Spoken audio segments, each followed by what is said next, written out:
धेरै दिनदेखि घुम्ने बाहिर खाने क्रमलाई आज ब्रेक दिँदै आज लन्चपछि यो इभिनिङको लागि खाना आफै नै बनाएर सबैजनाको हेल्प लिएर मैले चाहिँ पुरानो हाम्रो घरको पार्टीहरूमा पकाउने खानेकुराहरू टमाटरको अचार चिकन आलुदम पुलाउ यस्तो यस्तो चिजहरू बनाउन मन लागेर दिदीहरूको हेल्प लिएर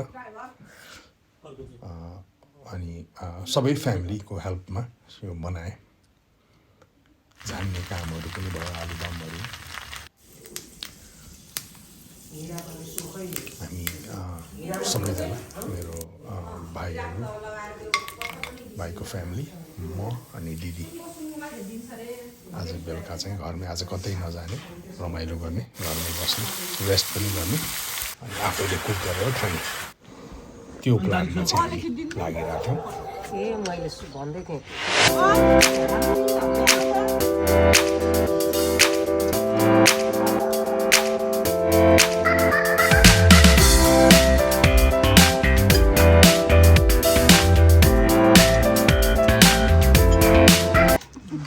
दिदीको छतमा एकदमै रमाइलो भयो हाम्रो साँझ धेरै रमाइलो गफगाफ भयो र हामी आज टाइममै रेस्ट पनि गऱ्यौँ किनभने भोलि मेरो चाहिँ ससुराली बुवा मुवा दाइ भाउजूहरूलाई भेट्ने प्लान थियो हेलो बुवा जयसबसँग भेट भयो सबभन्दा बडो खुसीका त्यही लाग्यो अब फेरि चाँडै चाँडै चाँडै बस आउनुपर्छ अरे बहिनीलाई समेत लिएर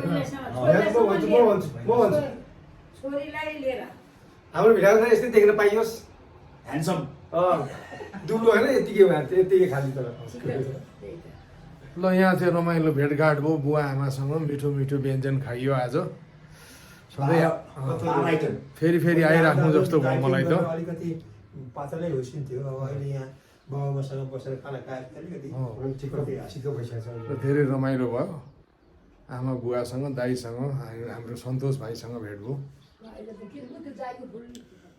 म चाहिँ बुवा मुवासँग रमाइलो भेटघाट गरेर दाइ भाउजूहरूसँग म घर आएँ किनभने आज इभिनिङ चाहिँ मेरो स्कुलको मेरो हाई स्कुल पढेको साथीहरू धरानमा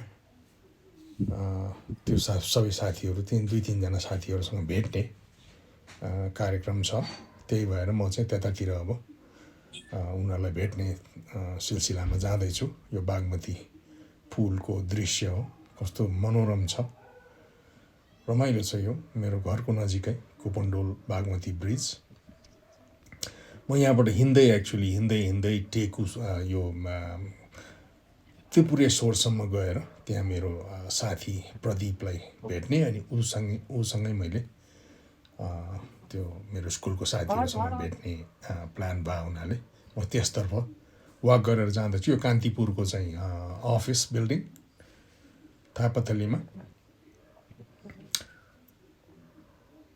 बाटो रमाइलो छ हाम्रो मङ्कीहरू प्रशस्तै छ यो मन्दिर वरिपरि यहाँबाट म भिडियो लिँदै यहाँ रमणीय स्थलहरूको चाहिँ अवलोकन गर्दै रमाइलो गर्दै म ठ्याक्क यो वर्ल्ड ट्रेड सेन्टरमा आइपुगेँ अनि यहाँ चाहिँ मैले मेरो साथी प्रदीप पनि मेरो स्कुलकै साथी हो अनि उसले चाहिँ मलाई यहाँबाट पिकअप गर्ने भयो हुनाले म यहाँ केही बेर एकछिन यहाँभित्र वाक पनि गर्छु मेरो स्टेप पनि पुरा हुन्छ अनि प्रदीप पनि आइपुगेपछि अनि हामी दुवैजना सँगै जाने प्लान छ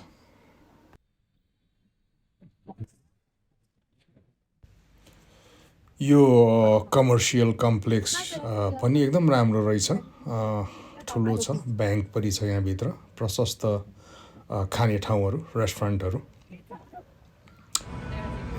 एकदम राम्रो अर्गनाइज गरेर राखेको छ म्यानेजमेन्ट राम्रो लाग्यो मलाई किनभने एकदमै क्लिन छ अनि रेस्टुरेन्टहरू पनि राम्रो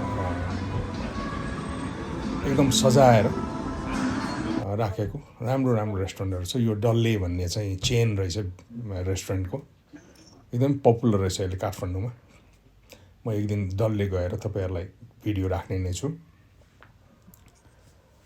चिया अड्डा विभिन्न किसिमको चाहिँ के भनेदेखि रेस्टुरेन्टहरू यहाँ। अनि अर्को रमाइलो कुरा चाहिँ यही फ्लोरमा अलिकति पछाडि भाटबेटिनी डिपार्टमेन्ट स्टोर पनि रहेछ। त्यसले गर्दाखेरि सबै किसिमको मान्छेलाई जस्तो अब खाने ग्रोसरी सपिङ गर्ने अरू कुनै किसिमको सपिङ छ भने क्लोदिङहरू सबै यहाँभित्र छ। प्लस ब्याङ्कको केही काम छ भने ब्याङ्क पनि यहाँभित्र छ। गर्दाखेरि सबै एउटै बकेटमा भएको हुनाले यो चाहिँ मलाई एकदमै राम्रो लागेको ठाउँ। प्लस वाक गर्ने स्टेप काउन्ट गर्नेहरूलाई पनि एकदमै काम लाग्ने ठाउँ रहेछ। म चाहिँ साथीलाई कुर्ने सिलसिलामा घुमि नै रहेको छु।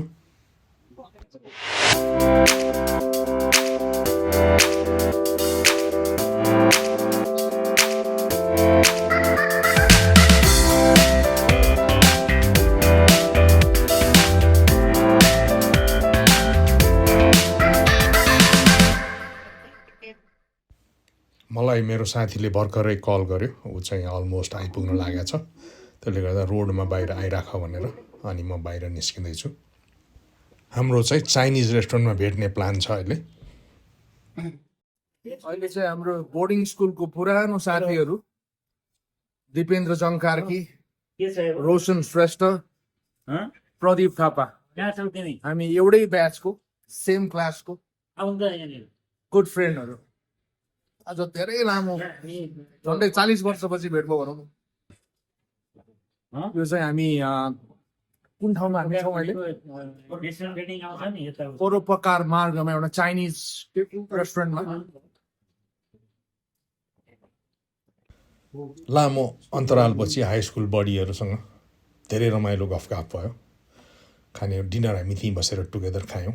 खानेकुराहरू मिठो थियो, चाइनिज फुड। अनि हाम्रो अर्को एउटा साथी बोर्डिङ स्कुलकै तर हामीमध्ये एक ब्याच जुनियर सुरेश भट्टराई पनि त्यहाँ जोइन गर्ने कुरा भयो।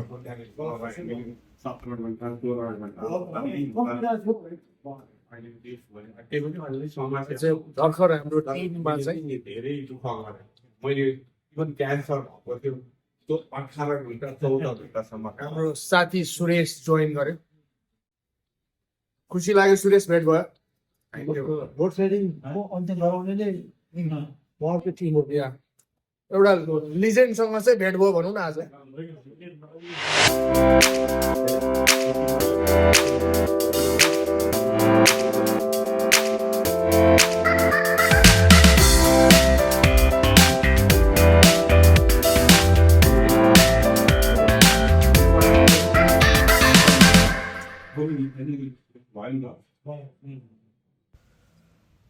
हामीले चाहिँ हाम्रो हाई स्कुलको टाइमको कुराहरू, त्योभन्दा अगाडिको पनि कुराहरू, हामी सबै अलमोस्ट एउटै एरियामा बस्थ्यौँ धरानमा, नजिकै नजिकै।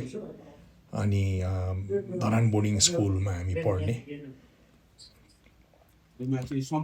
अनि अब यहाँ सबै आफ्नो आफ्नो फिल्डमा चाहिँ के भने एक्सपर्टहरू साथीहरू अब अहिले त रिटायर भइसके सबैजना। सबै रमाइलो कुराहरू गरेर यहाँ चाहिँ धेरै लामो गफ गरेर अनि डिनर त्यहाँ हामीले चाहिँ फिस करी र राइस एकदमै मिठो डिनर खाएर अनि सबैजनासँग बिदा भयो राति। रेस्टुरेन्ट राम्रो थियो।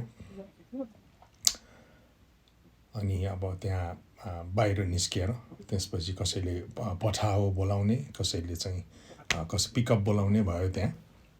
बेलुका रेस्ट गरेर अनि अल डे मर्निङ चाहिँ रेस्ट गरेर एकछिन म मेरो रिलेटिभ्सहरूसँग भेटघाट गर्न नजिकै गएँ। त्यसपछि नि आज साँझ चाहिँ मेरो भाइको फ्यामिली र म चाहिँ भाइको साथीहरूको डिनर इन्भिटेसनमा जाँदैछौँ। भाइको साथीहरू हो तर मैले पनि चिनेको, त्यसले गर्दा मलाई पनि कम्फर्टेबलै थियो जानलाई। एकदम रमाइलो इभिनिङ भयो यो पनि। नेक्स्ट डे साथीहरूको फ्यामिलीहरू पनि हुनुहुन्थ्यो टुगेदर। हामीले चाहिँ यो इन्डियन विस्की तर राम्रो रहेछ त्यो ट्राई गऱ्यौँ अलिअलि। हामी खासै धेरै खाने मान्छे त होइन। त्यही पनि अब यसै साथीहरू भाइहरू बस्दाखेरि चियर्स गर्ने मात्रै सबैजना एकदमै रमाइलो हुनुहुन्थ्यो छोराछोरीहरू पनि एकदम ज्ञानी बच्चाहरू अनि सबै फ्यामिली टुगेदर गफ गरेर रमाइलो कुराहरू गरेर हामीले निकै लामो समय त्यहाँ बितायौँ अनि खानेकुराहरू पनि मिठो मिठो खानेकुराहरू सबैभन्दा इन्ट्रेस्टिङ कुरा त के भने हिजोको डिनरमा हामीलाई ढिँडो प्रोभाइडेड थियो र एकदमै मिठो थियो हामी यति बेर गफ गरेको हामीलाई समय गएको पत्ता नै भएन निकै रात भइसकेको थियो त्यसपछि अनि हामी सबैजनासँग जापानिज हो घरतर्फ लाग्यौँ बाटोमा यो बत्तीको त्यो ऊहरू पोलहरू एकदमै राम्रो लाग्यो अनि हामी अब यहाँबाट घर गएर रेस्ट गऱ्यौँ म आशा गर्छु तपाईँहरूलाई मेरो भिडियो मन परेको छ आगामी दिनमा पनि तपाईँहरूको सुझावको अपेक्षा राख्छु र फेरि अर्को भिडियोमा फेरि तपाईँहरूसँग रमाइलो भेटघाट गर्ने बाचा गर्दै बिदा हुन्छु थ्याङ्क यू